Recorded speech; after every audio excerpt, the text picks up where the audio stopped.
My name is Dr. Valerie Segovia. I'm the director of the Nuclear Power Institute at Texas A&M University. And today, I'm demonstrating science in the kitchen to cook up curiosity. Although in this series of Science in the Kitchen, Cooking Up Curiosity, we talk a lot about cooking, I'm going to be talking about baking, which is a part of cooking. Today, I'll be baking cookies. Now, I love cookies. I've always loved cookies. For me, baking cookies is not only yummy and fun, it is so delicious and it can really be a treat for your family and friends. But also, at least for me, cooking and baking can be a little bit dangerous, especially with cookies for me.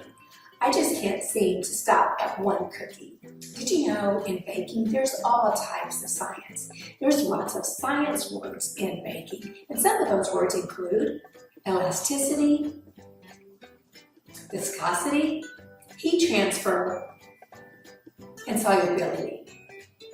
But today, some of the words that I'm going to be using in my recipe are beating, and beating is just a process of combining your ingredients to make sure that they're well incorporated and don't separate. Cream or creaming. Now that's a process that's used, again, mostly with butter or eggs to make sure that those ingredients are well incorporated with some of the other ones we'll be using. To combine is just basically the process of stirring ingredients to make sure they're well incorporated into each other. And then drop. When you're making cookies, there's always that term of drop or dropping. That's basically using a scoop or even a spoon or maybe even your hands to take dough and drop it literally onto the cookie sheet. So today I'm making chocolate chip cookies with peanut butter chips. I've always loved chocolate and I love peanut butter. So for me, it's a perfect recipe. So the recipe that I'm going to be using is just a basic traditional cookie recipe that's found on the back of any type of chip that you want, but whatever brand you choose to use, I'm sure will be fine. And with a traditional cookie recipe, that cookie tends to be slightly crunchy and very chewy. That's my personal favorite. So here are some of the ingredients. We'll use baking soda, salt, egg, vanilla, cocoa powder, butter, all-purpose flour, sugar, and of course for today, the peanut butter chips. Now remember, whenever you work in the kitchen, be it cooking or baking, you always want to start with fresh, clean hands. Now, you're not going to see it here, but just before we got started, I washed my hands very well with warm water and soap, dried them off so my hands are ready to go. This is important for everyone working in the kitchen. Also, if you're a young person and you need supervision from your parents, make sure your parents or your guardians are with you. Because today in baking cookies, we're having to use the oven. And using the oven takes not only heat to turn it on to work, but we're going to work at a degree that's quite hot, 350 degrees to preheat our oven. Preheating an oven is just the process of getting the oven ready before you even combine the ingredients so that it's at the perfect temperature when you put the cookies inside the oven. As we get started combining our ingredients, I want to point something out. In baking, a lot of the times, or quite honestly most of the times, there's a separation of mixing ingredients. Most of the times, recipes will require that you combine your dry ingredients separate from your wet ingredients. So combining ingredients, I'm going to start with the wet ingredients first. And again, the wet ingredients are basically those ingredients that have moisture. We're going to start off with butter. And butter sometimes has a bad reputation because it's honestly fat. But it's perfect in baking because it does have fat that not only helps with the process of spreading, it helps with the delivery of flavor, but also it's for flavor.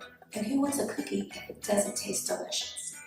Butter also is made up not only of fat, but it has quite a bit of water in it. And that's going to help in the baking process as well. So we're going to put butter. Now that I have my butter in my bowl, I'm going to cream it. And by doing this, it makes the butter lighter, which will affect the texture of the cookie.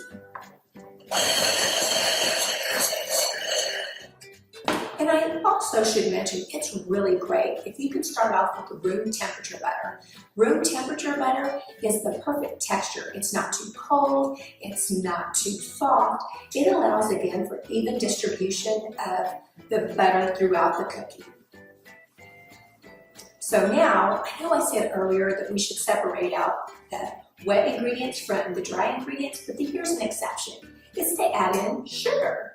Now, sugar is really important, not only for flavor, it adds texture, but by creaming it into the butter, it allows for more air to come into that mixture, that combination. And that is because sugar is rough. If you've ever felt sugar, you can tell that it's grainy and rough. And as you mix it, as we combine it into the butter, it scoops in air into that mixture so that the butter will once again become lighter with more air, which will allow for a cookie that has the perfect texture, having it a little bit chewy, a little bit crunchy, with a lot of space.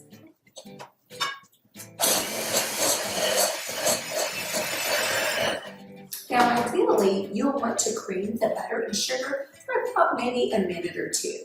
This way, again, it allows for the perfect combination of the creaming process to make sure it's all distributed evenly. Now, we're going to mix in our egg. Now, this egg, you think, why do we use an egg in baking? Eggs are, again, another miracle ingredient. Not only can they be used and they're eaten in savory applications, but they're wonderful in baking. It allows the structure of a cookie to really stay solid and form. Eggs are a wonderful source of protein and fat, but for this situation and this recipe, the proteins will allow for the structure of the cookie.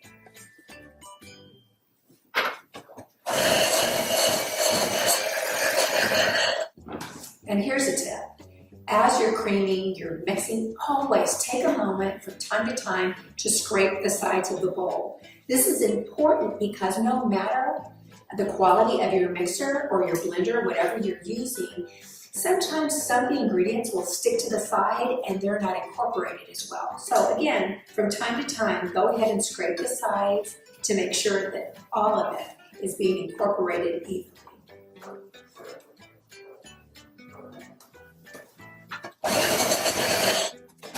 Now that the egg is well incorporated, one more ingredient into the wet ingredients, and that is vanilla. Vanilla it's wonderful. And the only thing I can say for vanilla, it's just delicious, and it adds a special flavor to your cookies. Again, don't forget to scrape the sides. Now that we have our wet ingredients, we have our butter, our egg, vanilla, and the exception, sugar, all creamed together. We'll combine the dry ingredients. Now, in combining those dry ingredients, I have flour. I'm going to add in our pinch of salt. I'm going to add in our baking soda. Now, let's talk about some of these.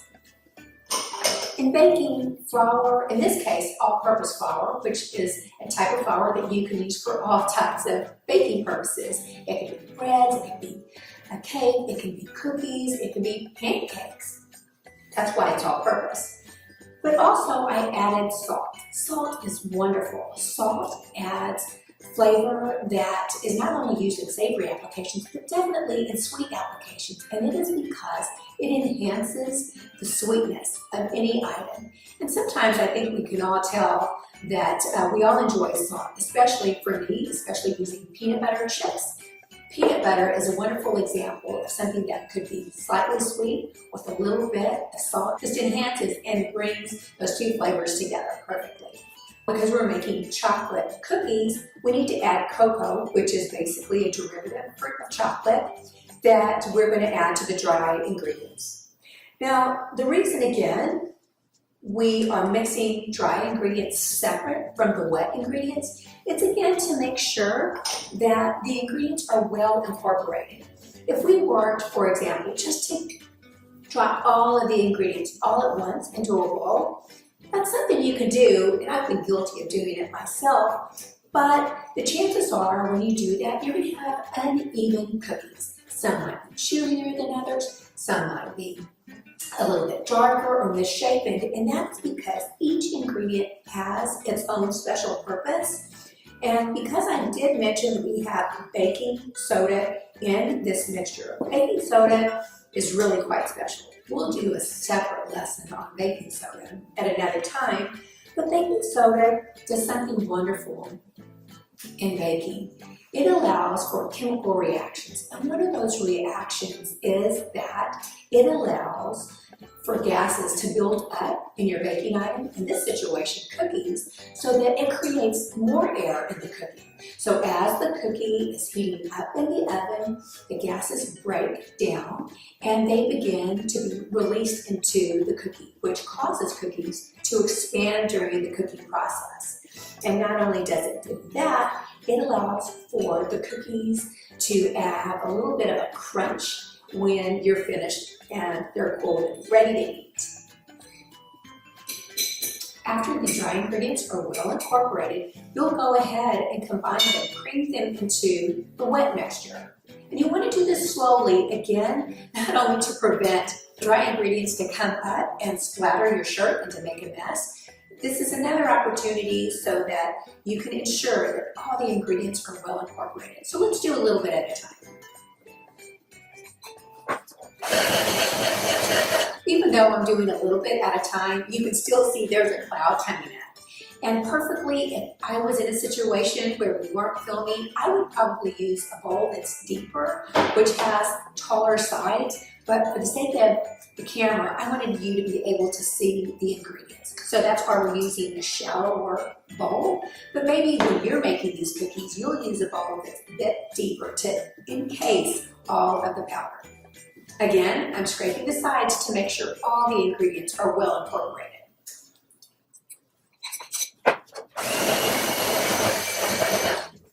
Now that the ingredients are all brought together, the wet and the dry, they're well combined. You can't find one individual ingredient by itself that stands out. You want to make sure it's well incorporated. Finally, we put in the peanut butter chips. Sorry, I had to do it. So with peanut butter chips, this is a time where you just pour it in. Great. Try not to eat them as you're working. But this is a time where you really don't want to use the mixer. You want to stir them in. And the reason for this is, again, you don't want to break the chips down. You just want to make sure it's well incorporated into the dough. And I'll tell you, if you overmix your dough, it will make your cookie or any baked item tough. And again, this might be for another lesson, but it is because overmixing dough, anything that has flour, will create a situation with gluten we want to avoid. Again, gluten, overmixing, that's a lesson to come. Now that the peanut butter chips are well incorporated, you'll see that the dough comes together nicely. Now it's time to drop the dough onto cookie sheets. But guys, I can't stand it. When I'm baking in the kitchen, I don't like a mess, so I'm going to take a moment to tidy up. Not only just about hygiene, keeping things clean, but it also allows you to ensure that you're not missing any of your ingredients. This is a good time to make sure that all of your ingredients have been well incorporated. You've included everything you needed to do. You can also take the time to go over to your oven to make sure that it's at the right temperature. In our case, 350 degrees. Everything's ready to go. Now that I've tidied up a bit, we're going to drop the cookie dough. Now, when you're making cookies and dropping your dough, you have to decide how you want to do it. Some people, like I do most of the time at home, you just simply take a regular spoon. Take as much dough as you'd like, and you literally drop it onto the cookie sheet. Then there are times that I want my cookies, because maybe I'm going to have special guests or a special event, I want them to be uniform. I want them to be perfect, almost perfect anyway, and I want them to look almost identical. So in those situations, you'll want to use a scoop. Sometimes you can find a cookie scoop, at any store that sells any kind of appliances, or sometimes you can use an ice cream scoop. So depending on who I'm making cookies for and how many I need, I might use a smaller, standard size scoop, or if I really want some monster cookies, I'll use an ice cream scoop. But for today, I'll go ahead and use a standard size cookie scoop.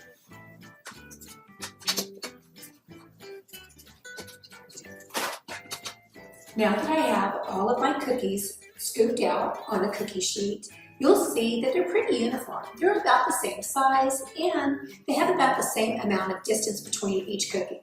Now again, that's really important because, as I mentioned earlier, as this dough heats up, it's going to spread out. So therefore, it needs room for each of the cookies to spread out so they don't run into each other. Before I put these in the oven, I want to talk about some of the things I mentioned earlier. One of those ingredients was butter. Remember, butter not only adds flavor and yummy taste to your cookies, butter is made up of fat and water, at least mostly made up of fat and water. When the butter heats in the oven, the fat portion of the butter will melt, it will break down, allowing the cookie to spread. The water in the butter will begin to evaporate, and as the water evaporates, it causes steam in the cookie, which makes the dough rise. So if you ever peek into a hot oven, you'll see that a cookie is not only spreading out, it begins to puff up. Another ingredient that adds to the puffing up was that baking soda. That's part of the chemical reaction that happens within baking soda, and that causes for gases to be created, again allowing the cookie to expand and eventually leaving the cookie with air pockets, which allows for a chewy cookie, and at the end, when it cools, a crunchy cookie.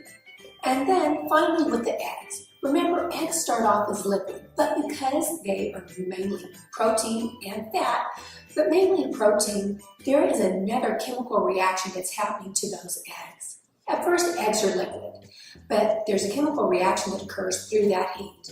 And that reaction allows or causes the eggs to transform from a liquid to a solid, and again, allows for a structured cookie. Okay, so they're ready to go. We'll walk over to the oven and very carefully put them in.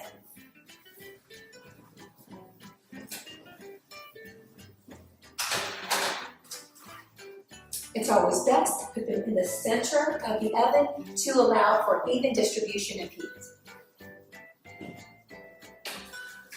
For this recipe, it calls for maybe 8 to 10 minutes of baking, but really that's going to be up to you and your preference of cookie texture. So for me, I like a cookie that's chewy but slightly crunchy. So what I'm doing, I'm going to start off my cookie timer at 8 minutes.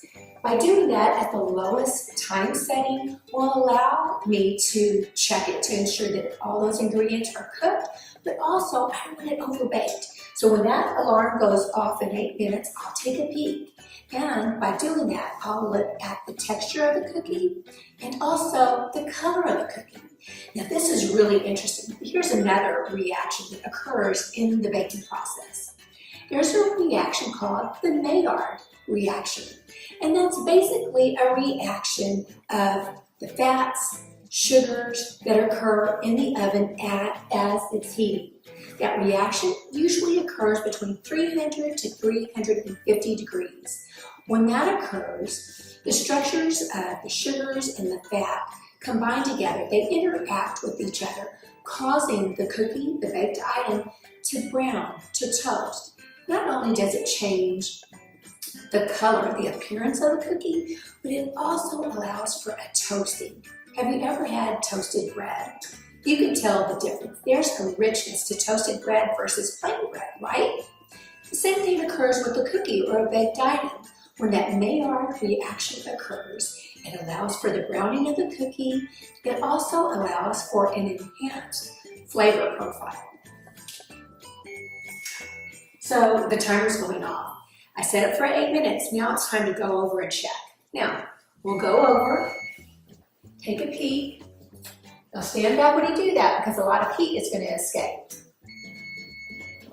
Turn off that timer. So, carefully taking the cookies out of the oven. And again, if you are a young person, you need supervision from your parents or an adult. You carefully bring the cookies out, and I'm going to close the oven door. For not only safety am I closing the oven door, but also to help the oven stay at a consistent temperature, just in case I want to put these cookies back in. Now, if you can see, these cookies they look pretty good to me. They're spread out a bit, and although it's hard to tell because they're chocolate, they look like they're a really good color. But for me, the best way to check the doneness of a cookie, I like to lift them slightly. And if you can see, it's not holding its shape at all. So that tells me it needs a little more time in the oven.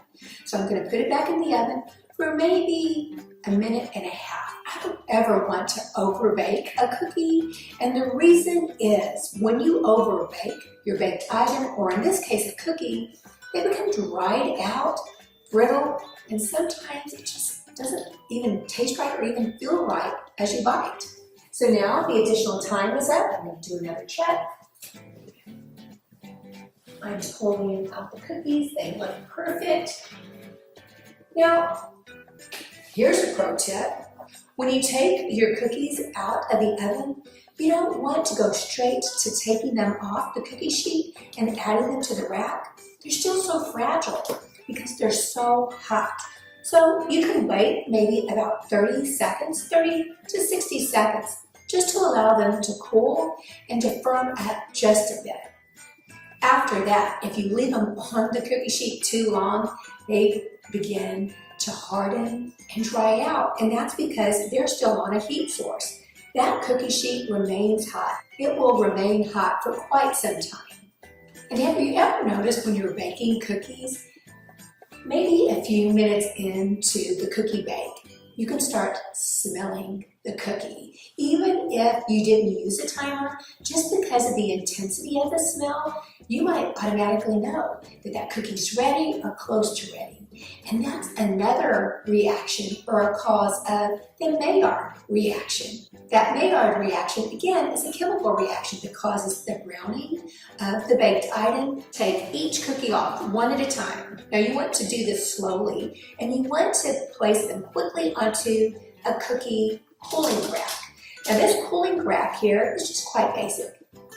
If you don't have a cooling rack at home, you can use lots of different things. Sometimes, depending on your stove top, you can allow to put them on maybe a ventilated area. The reason for putting your cookies on a cooling rack is so that they can cool completely. Air can circulate not only over the top, but on the bottom. This will allow for an even cooling of the cookie, which will also help with the structure of the final product. Now that all of my cookies are on the cooling rack, this is a time where you really want to just walk away. As hard as it is to walk away from a warm, delicious, not only smelling cookie, but looking cookie. It's hard to walk away, but this is where you really need to, because if you pick one up now, it will probably fall apart in your hands because those ingredients haven't had a time to cool to fully structure itself. Now, as we do that, let's examine these cookies. Now, the dough, which is no longer dough, now it is a fully cooked cookie or baked cookie. You can tell that the cookies, once they come off, they start off a little puffy because there's still air and moisture trapped in the cookie.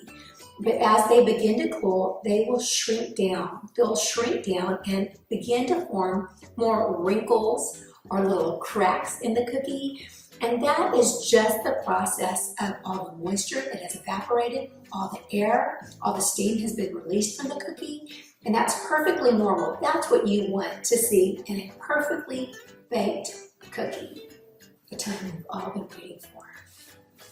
My cookies are fully cool. Now, the only right thing to do is to taste them. So for me, I like scanning the cookie. First of all, just to make sure that they're all well incorporated, that they all look uniform.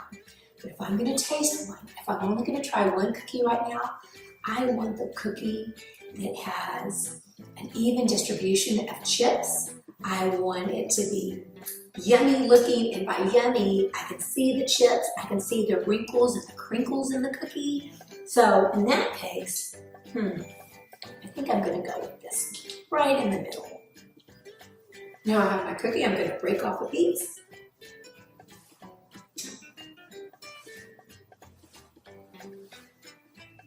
This cookie is so good. It is chocolatey, it's sweet, it's also a little bit salty, not only from the salt that we added, but from the peanut butter that makes it so good. That's the thing about a chocolate cookie with peanut butter chips. It's salty, it's sweet, and because of all those ingredients, the baking soda, the egg, and even because of the Maillard reaction, it has a perfect appearance, but also the texture. It's chewy, it's slightly crunchy, but it's oh so delicious. So before I devour the rest of this cookie, I want to say thank you for joining me today, where science is in the kitchen and we cook up curiosity. I want to encourage you, your family members, your friends, to get together in the kitchen and make some magic happen through science. And afterward, you can really enjoy what you're doing. Thank you and have a wonderful day.